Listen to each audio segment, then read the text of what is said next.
Thank you for tuning in to Wyatt Kross. Don't forget to like, subscribe, and share. Let's get on with the show.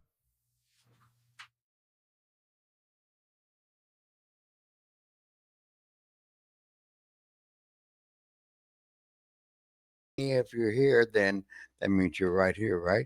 We're going to be talking about the Herald of Doomsday, an in-depth chronicle of Kevin Kesar's career. Kevin Kesar, if you do not know by now, is Kevin Kross, Killer Kross, Karrion Kross, and now again, Killer Kross. Before we continue, just let me say thank you. Hope you will have a wonderful day today. If you have not had one so far, I hope it turns out better for you. Don't forget to hit the like, subscribe, and share button. And also, don't forget to tell your friends about this channel. Mostly, we do tribute videos, songs that I've written about wrestlers. My favorites, of course, Karrion Kross, Bray Wyatt, and the Wyatt Six. Hence, Wyatt Kross. So, yeah, leave me a comment. Let me know what you thought. Would appreciate it. Now, if you notice, my voice goes in and out. Pretty much, that's nothing I can do about it.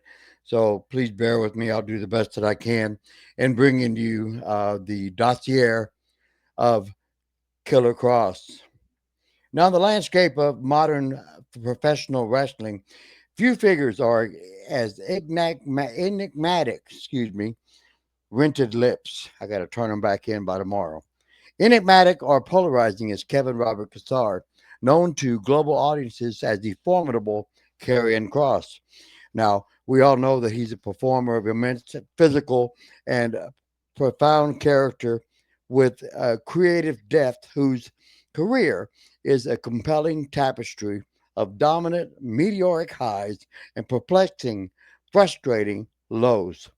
Now, his journey does serve as a fascinating case study in the complex dynamics of character presentation, creative control, and the ever evolving relationship between performers, promotions, and the audience that consumes their arts. Kasar's career, is marked by a comedian-like ability to adapt his persona across the world's most prominent wrestling promotions, from the unhinged Killer Kross on the independent circuit and in Impact Wrestling to the mystical White Rabbit in Lucha Underground. He has consistently demonstrated a commitment to intricate character work. The dedication culminated in the creation of Karrion Kross in WWE's NXT, a character so perfectly realized that he seemed destined for superstardom. Yet, his path has been anything but linear.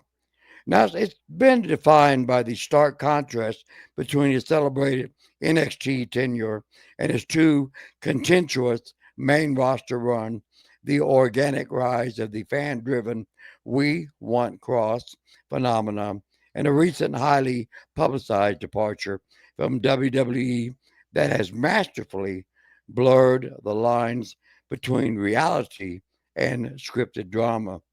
Now, this report will provide an exhaustive, in depth chronicle of his entire career, from the earliest days to his current status as one of the most intriguing free agents in the industry.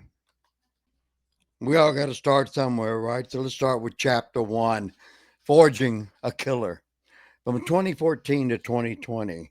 Before the world knew the prophecy of Karrion Kross, it learned to fear the brutality of Killer Kross.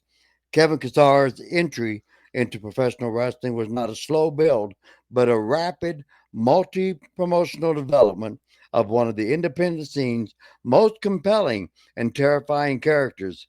His journey through various wrestling landscapes was a deliberate process of adding layers and was also adding menace, mythology, and psychological warfare to a persona that would ultimately become undeniable as the industry's largest promotion.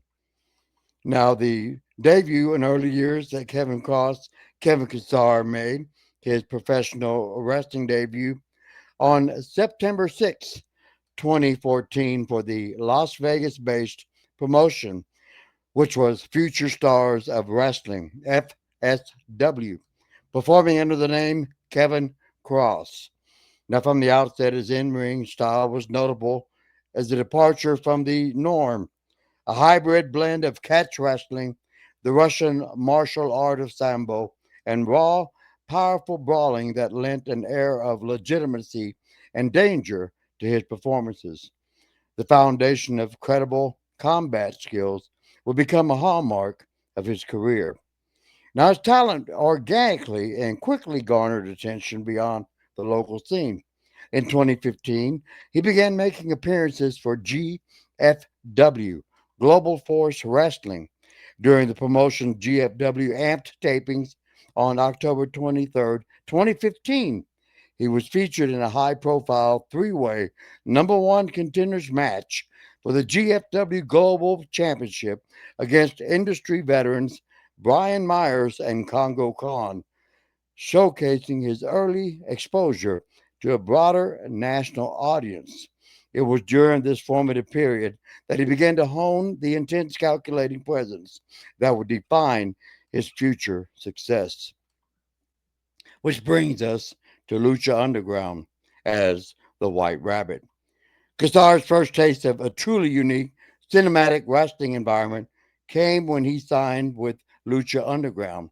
Beginning in 2015 and 2016, he worked several dark matches for the promotion, acquainting himself with its distinctive style. However, his significant contribution came on July 11th, 2018, with the emergence of the White Rabbit. This character was a pivotal, pivotal. I got to turn back these rennet lips by midnight. Don't forget to remind me. It was a moment in his development introducing a layer of mystical cult leader malevolence to his repertoire.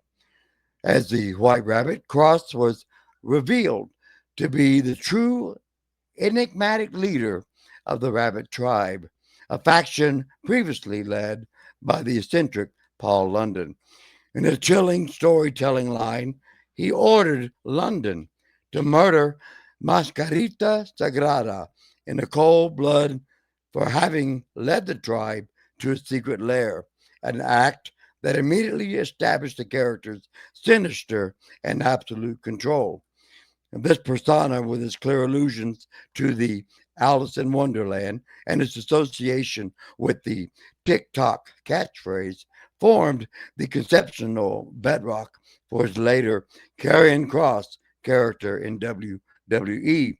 Now, the lore of the show depended and it defended his character further, positioning the White Rabbit as a potential Aztec god and a secret agent for the villainous group, the Order, serving as a mole within the heroic tribes.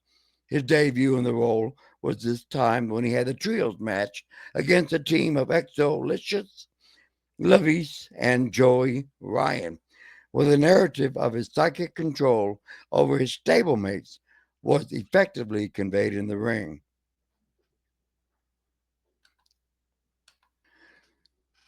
Now we all know about Lucha AAA Worldwide, El Diablo de Monterrey, the Mexico's premier promotion, Lucha Libre AAA Worldwide.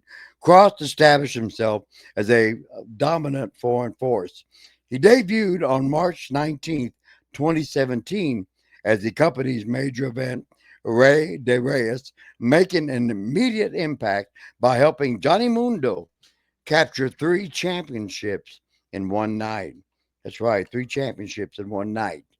His tenure in AAA was defined by his membership in two of the promotion's most significant factions. On April 20th, 2018, he co founded the stable MAD alongside Juventud Guerrera and Teddy Hart. The group's purpose was to create chaos, exemplified by their debut attack on the infamous legendary Dr. Wagner Jr. and Hernandez. Now, later on December 14th, 2019, at Guerrera de Tienes, he aligned himself with an even more powerful force, joining Russia's dominant La Facción Incorrigible, I guess that's how you say it, in well, anyway, he cemented himself in his status as the top tier villain in the lucha libre world. His most notable AAA match occurred at Triple Mania XXV11 on April 3rd, 2019. Now, if you're wondering why I said XXV11, because honestly, I'm not going to lie to you, I don't know what that is. Teaming with Los Merceneros members Tejano Jr. and Torres, he faced a star-studded trio that included Cody Rhodes and the highly anticipated in-ring debut of UFC former heavyweight champion Cain Velasquez. Now, the match provided Kross with significant international exposure and allowed him to tease a further confrontation with Velasquez, which would have been a really good match because Kross and Velasquez would have been in a legitimate fight. You know what I mean? Velasquez was a legitimate combat sports star, so that would only make sense. His relentless and undefeated run in Mexico earned him the moniker Rey de la Maldad, King of Evil, reinforcing his reputation as a terrifying force who operated with impunity. Hey, I appreciate you putting up with me so far. Remember, I'm not going to get frustrated because if I do, I won't get motivated. Impact Wrestling came along and he was a mercenary in Impact Wrestling. He was fully embracing the Killer Kross name by that time, and he refined the persona of cunning and brutal mercenary. His debut was on June 14th, 2018 episode of Impact Wrestling, and it was a masterclass in character introduction.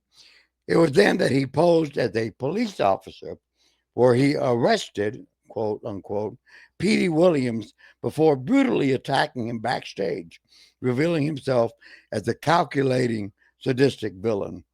Now, his time in Impact was marked by several key feuds and alliances.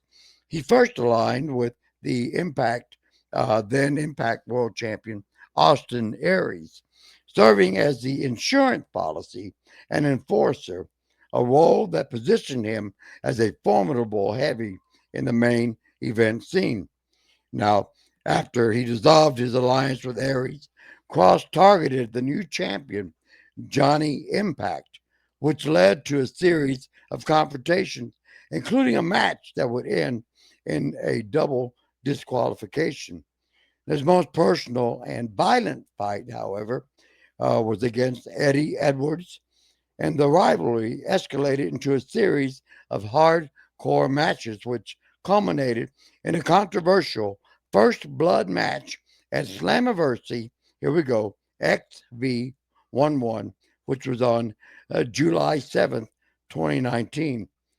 Now, this period was also defined by significant behind scenes turmoil because in May 2019, Kross requested his release from the company, citing frustrations with the creative direction and pay-per-view appearance contract.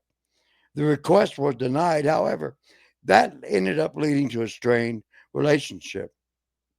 The first blood match became a flashpoint when Kross reportedly refused to blade.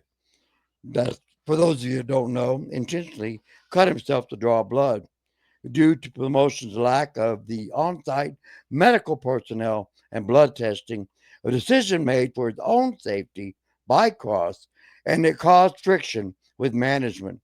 So he was finally granted his release in December 2019. Makes a lot of sense, you know. It's better to be safe than sorry. I think on my Christmas wish list, I'm going to ask for a new vocal cord.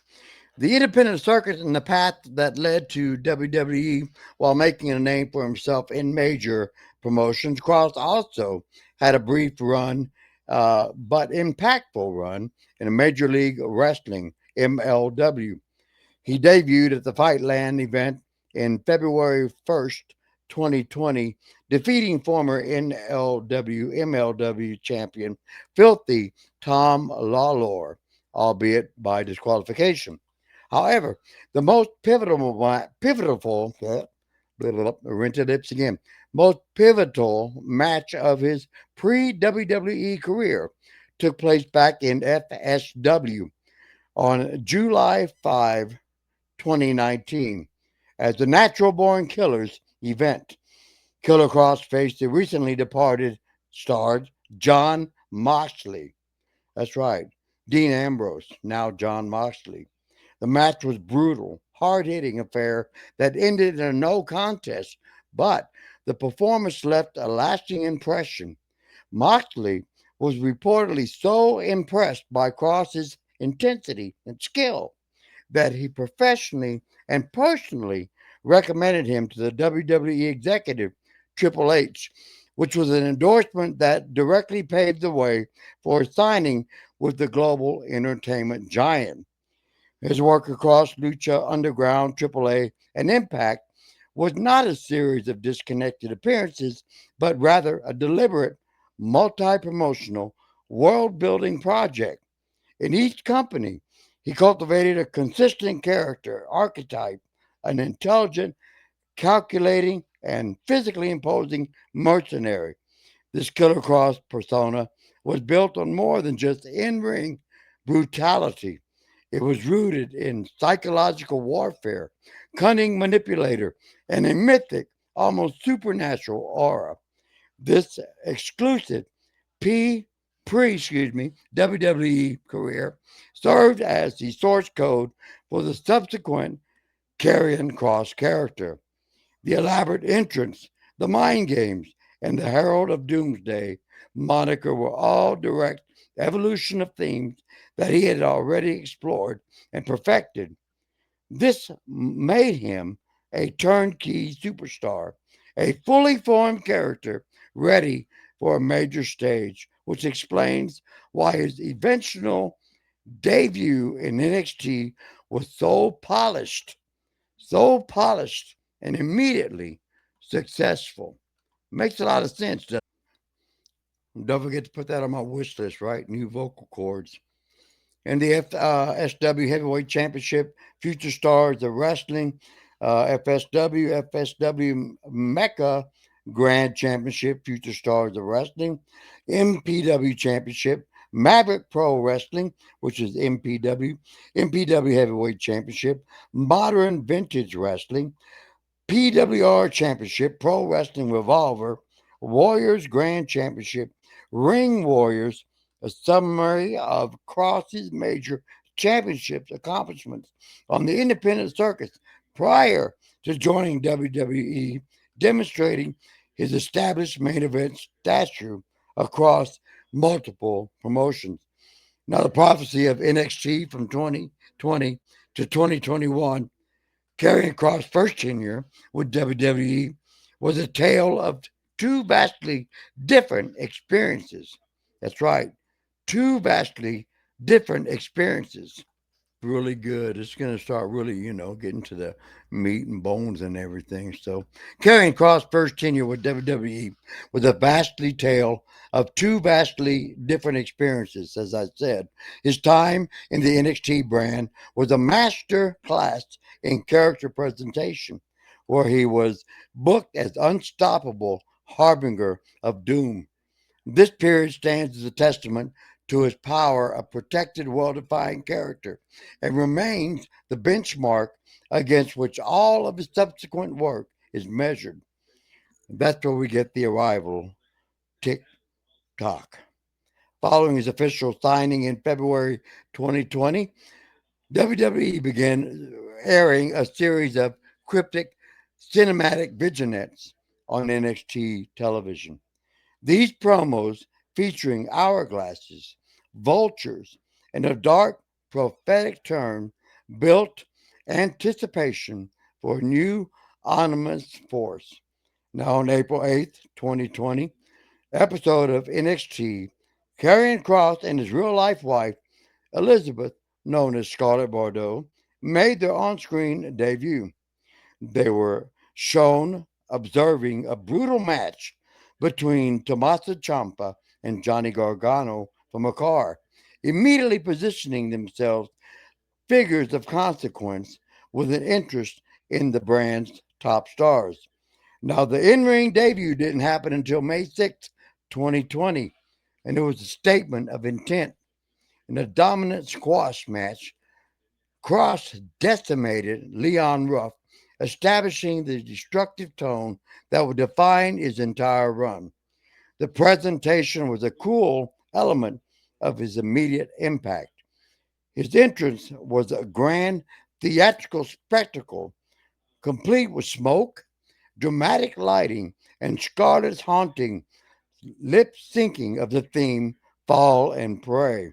The entire package created an aura of a final boss, a special attraction whose arrival signaled doom for his opponents. Now, the first NXT championship reigns, the prophecy fulfilled and then was derailed. Cross was immediately thrust into the main event picture. His first feud was with NXT cornerstone Tommaso Ciampa, a rivalry that culminated in a decisive, and dominant victory for Cross at NXT Takeover in your house, June 7th, 2020. This win, however, was a over the former champion and it solidified his status as a legitimate threat to the NXT championship. The threat was realized at NXT Takeover Triple X on August 22, 2020. In the main event, Cross challenged the reigning NXT and North American champion Keith Lee. The match was a hard hitting clash of titans. The psychology of Cross methodically targeting Lee's arm to neutralize his immense power. The bout concluded when Cross delivered a devastating doomsday Satio suplex from the secondary rope, pinning Lee to become the new NXT champion and fulfilling the prophecy of his arrival. However, quickly the triumph turned to tragedy. It was revealed that Cross had suffered a separated shoulder during that match. And just 4 days later, on the August 26th episode of NXT, he was forced to relinquish the championship, which ended his reign at a record short 4 days. I bet you that was disheartening. Now, the inevitable return would happen after months of recovery. Cross made his return on December 9th, 2020, on the episode of NXT, attacking Damian Priest and setting up his first match back at New Year's Evil special. And he won that, of course, because the site was set on reclaiming the title that he never lost. It's pretty interesting stuff. His opportunity will come at NXT Takeover Stand and Deliver on April 8th, 2021, where he challenged champion Finn Balor. The match, widely considered one of the best of Cross's career, told a compelling story. Balor was a small and more technical wrestler, employed a brilliant strategy of targeting Cross's body and midsection to wear down the bigger man. Now, for most of the match, the strategy appeared to be working. However, Cross, overwhelming with his power, proved to be the deciding factor, with a series of brutal forearm strikes to the back of Balor's head before securing the pinfall to become a two-time NXT champion. His second reign solidified his status as the undisputed king of NXT. He successfully defended the title against the brand's top talent, including Balor, in a rematch and a victory in a high stakes fatal 5-way match at In Your House against Pete Dunne, Kyle O'Reilly, Johnny Gargano, and Adam Cole. His dominance was absolute, and he was presented as an unbeatable monster. The success of Karrion Kross in NXT was a clear demonstration that for a character driven performer, the overall presentation is as vital as the in ring action. His character was not just a wrestler, but a complete immersive experience. The cinematic entrance, Scarlett's prophetic role as his valet, the TikTok motive, and the booking that meticulously protected his mystique through an undefeated streak were all essential components of his success. The creative ecosystem of NXT at the time, overseen by Triple H, was perfectly suited to his strengths, allowing him to flourish as a top tier attraction. This carefully constructed presentation created a formidable aura that would later be dismantled on the main roster, leading fans to clamor for the return of the NXT version of Cross. Now we had the main event or main roster paradox, where Karrion Kross's career on WWE's main roster is a study in contrast, a perplexing narrative of two distinct tenures that failed to capture the lightning in the bottle success of his NXT run. From a disastrous initial call up to a more nuanced but ultimately unfulfilling reign. In return, his time on Raw and SmackDown was a turbulent period marked by questionable creative decisions and the inability to translate his unique appeal to the broader stage. The botched debut in the first release, which was between July and November 2021, while still the reigning champion, NXT champion. Cross made his main roster debut on July 19th, 2021, episode of Monday Night Raw. In a move that baffled and angered fans, he was defeated by Jeff Hardy in a non title match that lasted less than 2 minutes. Now, this loss was his first pinfall defeat in WWE. Immediately, immediately shattered the aura of invincibility that had led and been painstakingly built over the previous year in NXT. Now, the creative missteps continued after he officially moved to the main roster. He lost the championship, the NXT championship, to the returning Samoa Joe at the NXT TakeOver 36 on August 22nd, 2021. And that what would be his final match for the brand. Upon his full-time arrival on Raw, his character was drastically altered, and man, it was bad. He was separated from Scarlett, a crucial component for his presentation, and was made to wear a bizarre gladiator-style helmet and suspenders. Now, you can imagine how this new look was universally panned by fans and critics who saw it as a complete misunderstanding and dilution of what made his character so compelling. This poorly received run under the creative direction of, you guessed it, Vince McMahon was short lived. So on November 4th, 2021, Scarlett and Cross were released from their WWE contracts as part of a large wave of talent cuts.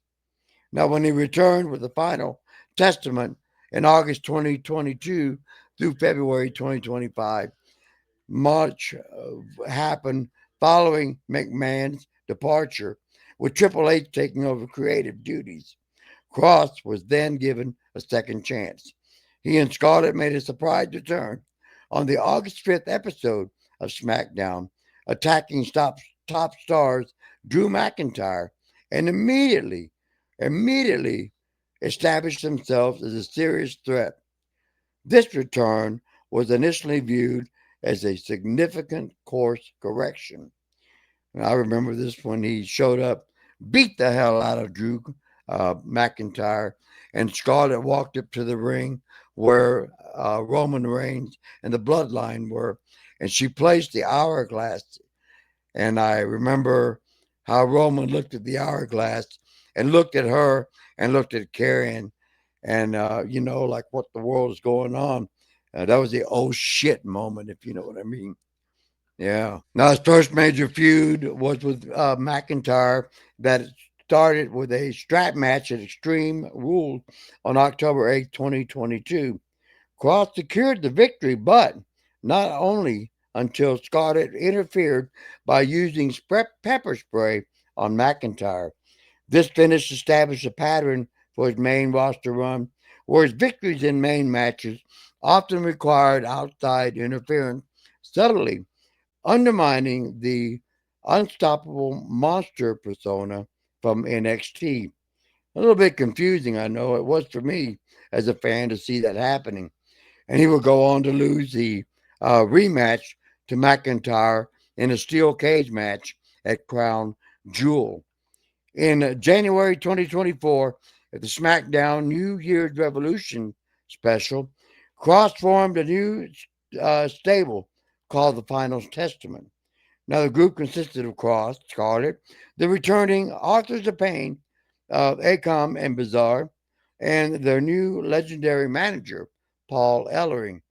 The faction engaged in feuds with Bobby Lashley, the Street Profits, which concluded in a loss in the Philadelphia Street Fight at WrestleMania XL at the subsequent program with the New Day on Raw. The stable quietly disbanded in February 2025 with the release of AOP and Ellering.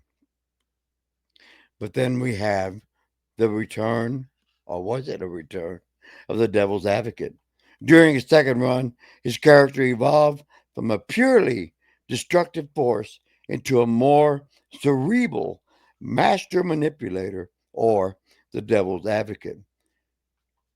The long term, overreaching storyline saw Cross influencing other superstars through mind games, often planning series of doubt or darkness that will lead to a character change or downfall for his rivals, even if Cross did not win in the feud in the end.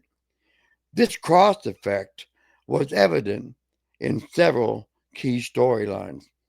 Here's one of them: Drew McIntyre. Cross preyed on Drew McIntyre's existing frustrations, helping to accelerate his transformation into the bitter, rage filled persona that McIntyre would later adopt. Here's Rey Mysterio, where he taunted Mysterio about his patience, which snapped the week after the feud with Rey finally struck his son Dominic. How about when he got to Shinsuke Nakamura? Cross promised to strip him of his honor. Nakamura embraced and embarked on a significant heel turn. And then, of course, we had Sami Zayn.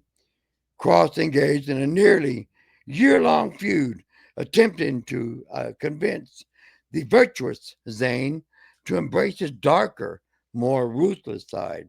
And this led to a series of matches, including a Night of Champions in SummerSlam 2025. Now, the booking strategy presented a significant paradox. While the narrative portrayed Cross as a successful manipulator whose predictions and influences came to fruition, his own win-loss record in the blow-off matches of their feuds was poor. He lost key encounters to McIntyre, Lashley's faction, and Sami Zayn. Now, this created a disconnect where he was presented as a powerful influencer who rarely achieved personal victory.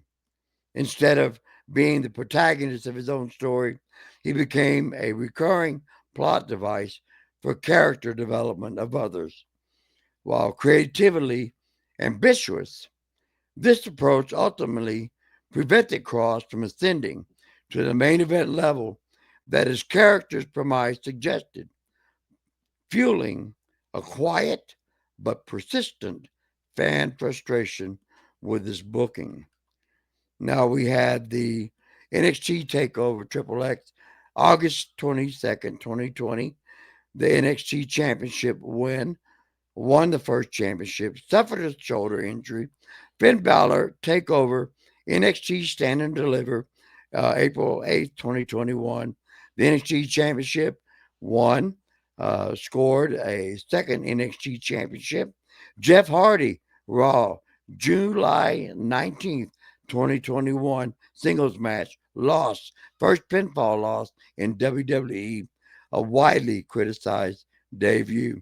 Switch over to losing to Samoa Joe on August 28th, 2021, NXT TakeOver 36. He lost his match then.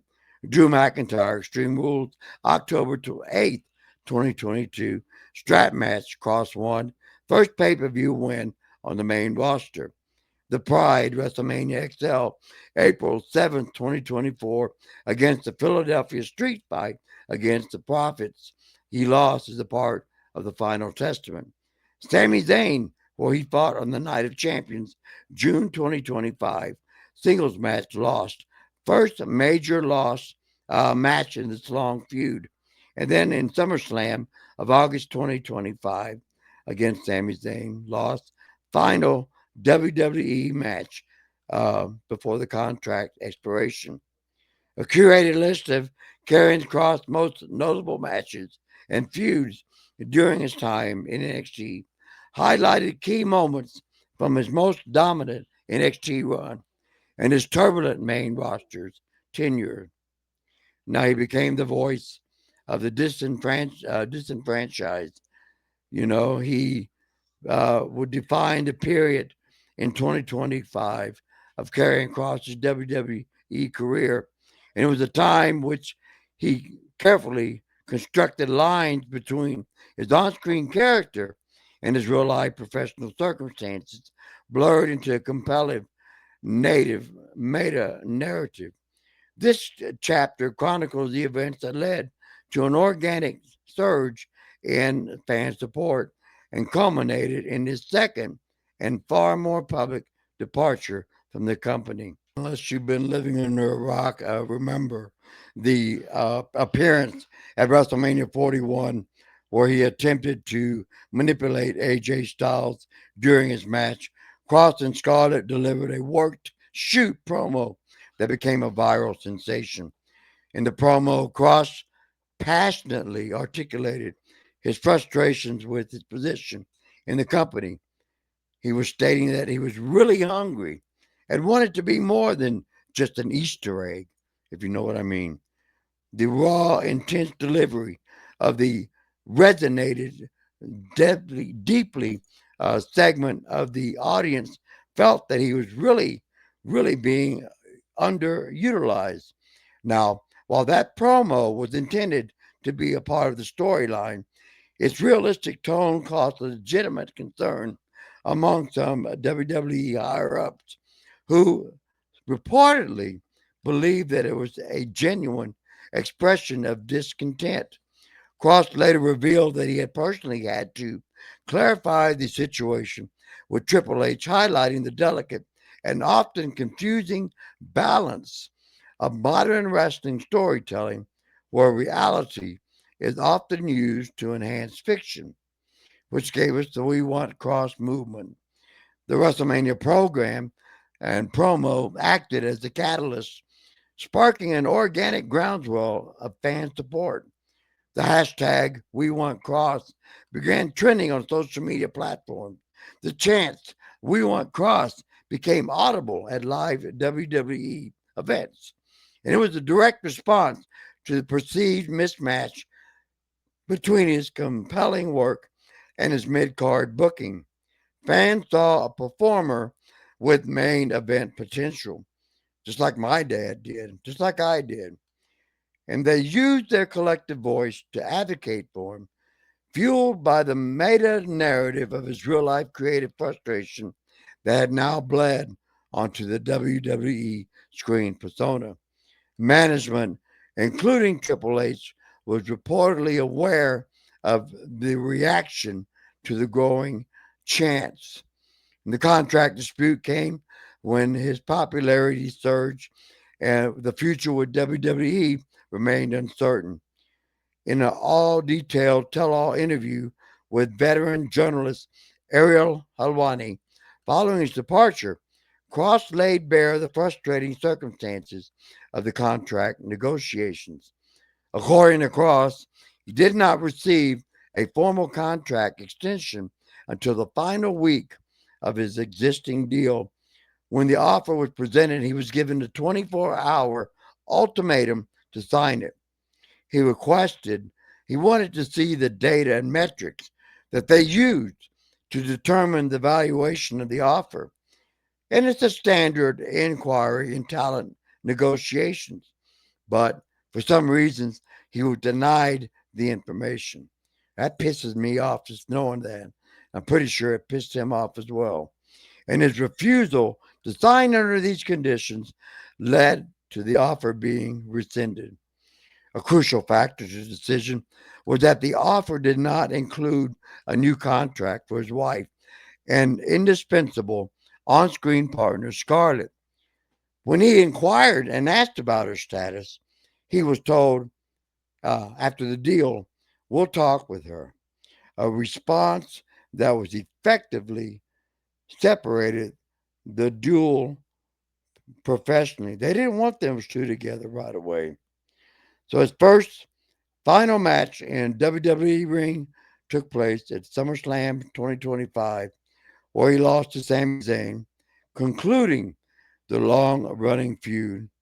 Karrion Kross and Scarlett officially departed WWE when their contract expired on August 10th, 2025. And I remember hearing Karrion talking about how he had a feeling in his gut this was going to be his last match. And I'm telling you right now, it really upsets me as a fan.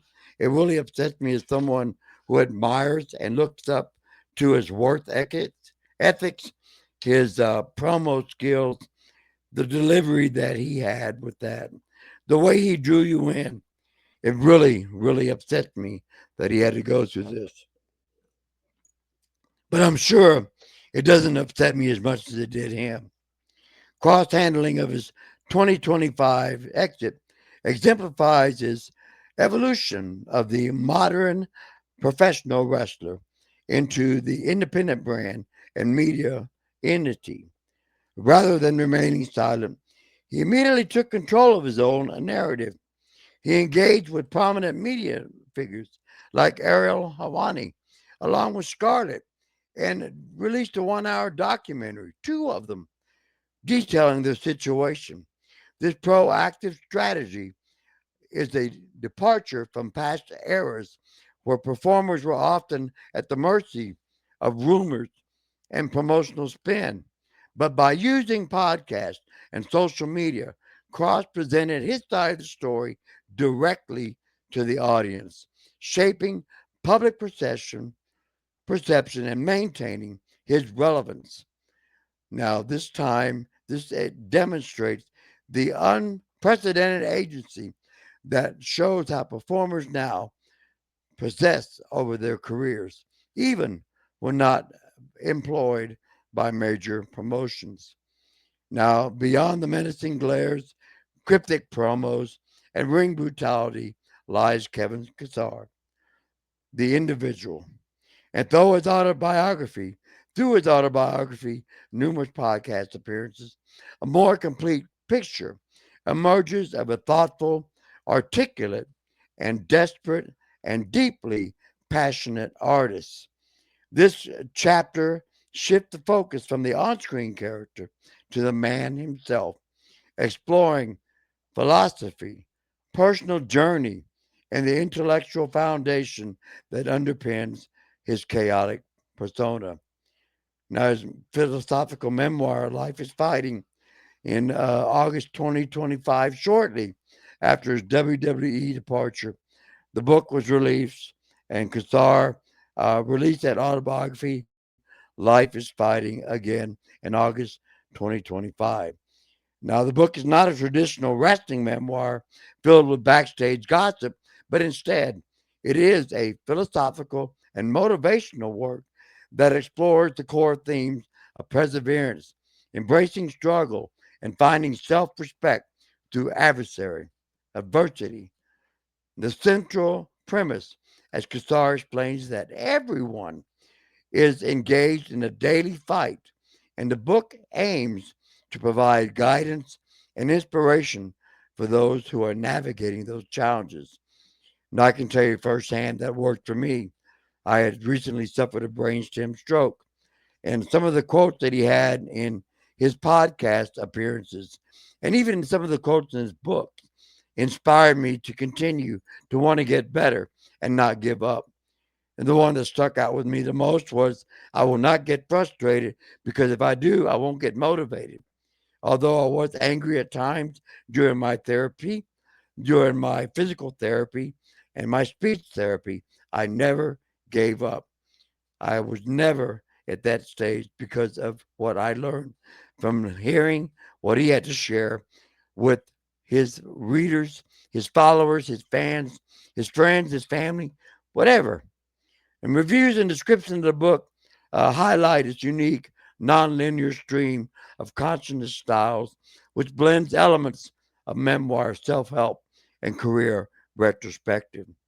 It reveals a soft spoken, highly thoughtful individual. Behind the intimidating on screen character is a man who endured numerous setbacks on his path to success. Now, the book contains fascinating anecdotes from his life, including learning martial arts from his father, his experiences in illegal bare knuckle fighting as a teenager, and memorable encounter with the legendary Eddie Guerrero in his youth. Now, while he doesn't even host his own podcast, he probably will one day. It would be cool if he did. He has become a median, frequent and immediate sought after guest on some of the most prominent shows in combat sports and wrestling media space, including, again, the Errol Hawani Show, Busted Open Radio, and the Chaz Palminteri Show, among others. He has used these long term interview platforms to offer unfiltered insights into his career and creative philosophy.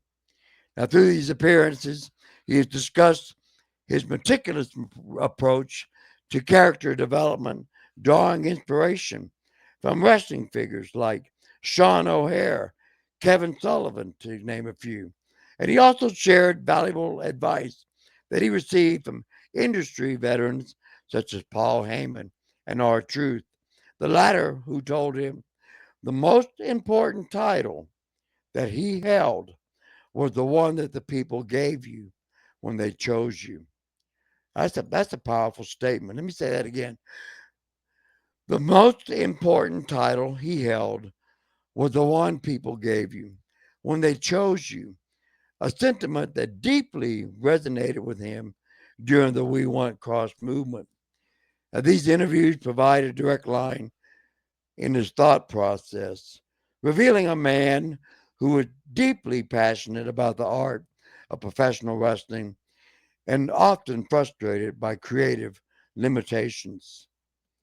This body of work, his book, his interviews, and the lore rich website for his Killer Kross persona reveals a deliberate duality at the heart of Kevin Kesar's professional identity. In the ring, he presents the visceral physical threat of killer. However, the performance is underpinned by a deeply intellectual and philosophical approach to the character and storytelling.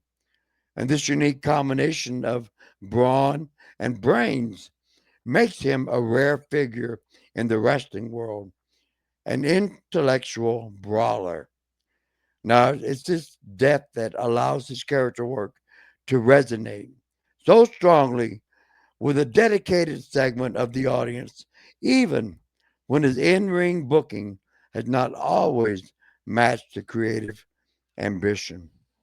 Now you're wondering what the tall man's path is forward. The career of Kevin Kesar is a modern wrestling saga. A journey defined by intense creative ambition, high profile clashes with promotional structures and cultivation, and powerful connection with a dedicated fan base.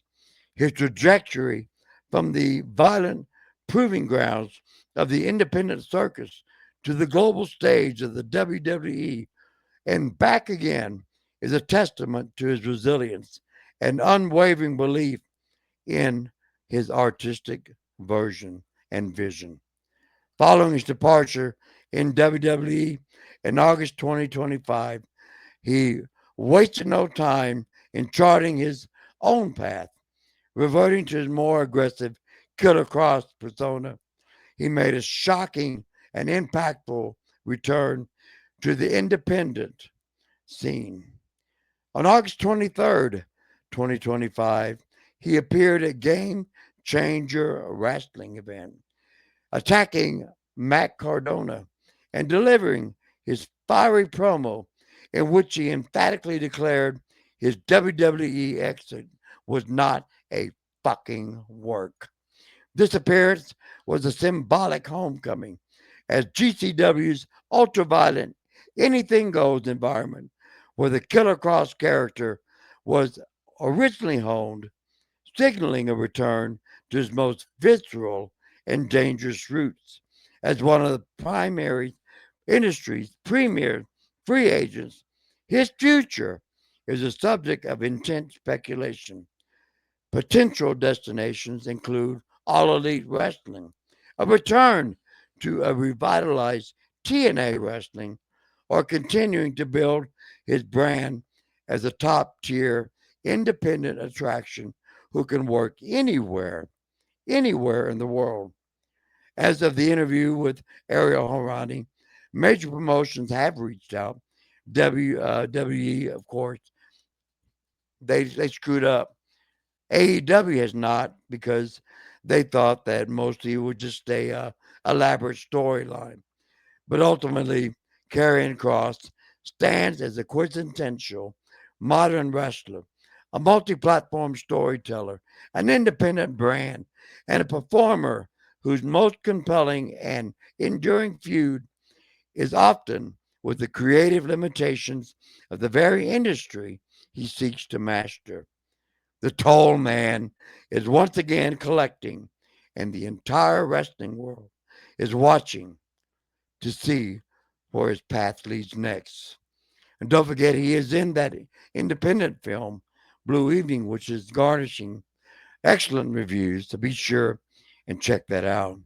So, fans that are seeking how to follow his post WWE journey, the following schedule outlines his announced public meet and greets for the remainder of 2025. We'll go ahead and go past uh, all the way till, let me see, summer, September 21, 2025, Russell Pro Killer Smoke Show in Railway, New Jersey, in ring appearance and a meet and greet. October 3rd to the 4th, 2025, Scaradise. That's right, you heard me. Scaradise, Tampa, Florida, convention appearance. October 10th through the 12th, 2025, New York Comic Con, New York City, New York convention appearance. November 15th, 2025, one day after my birthday, the big event, EXS, Brentwood, New York convention appearance. December 2025, Steel City Con, TBD PA convention appearance. And a schedule of Karrion Kross and Scarlett announced tour dates of appearances following their departure of WWE in August 2025 is what I just gave you. Hey, you stuck around with me this long. It's one long ass dossier. And I hope that you were able to put up with my voice as it is. I've done my best. I wanted to say thank you again to Kevin Robert Kesar, Killer Cross, the White Rabbit, Karrion Kross, the Tall Man, Thank you for inspiring me, along with many, many others. Thank you for being a part of our lives. And you too, Scarlett. Thank you both for being there. And thank you both for giving us what we've always wanted to see in that ring. I wish you many, many years of happiness. And also, congratulations on your mother's remission, Kevin. That's wonderful to hear. I'm happy for her. I'm happy for all of you. And I would just like to leave this with one final thing. Don't forget to like, subscribe, and share. And most of all, don't forget, always be grateful.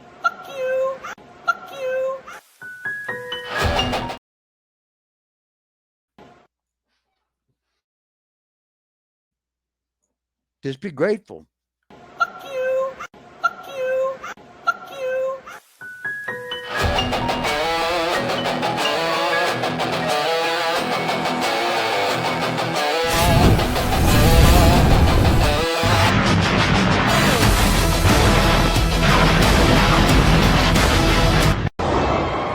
I lost my dream job and I'm so sad.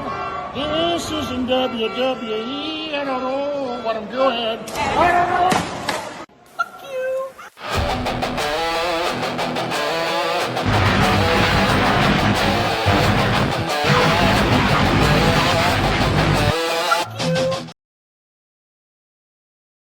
I hope you have a great day, great evening, wherever you are.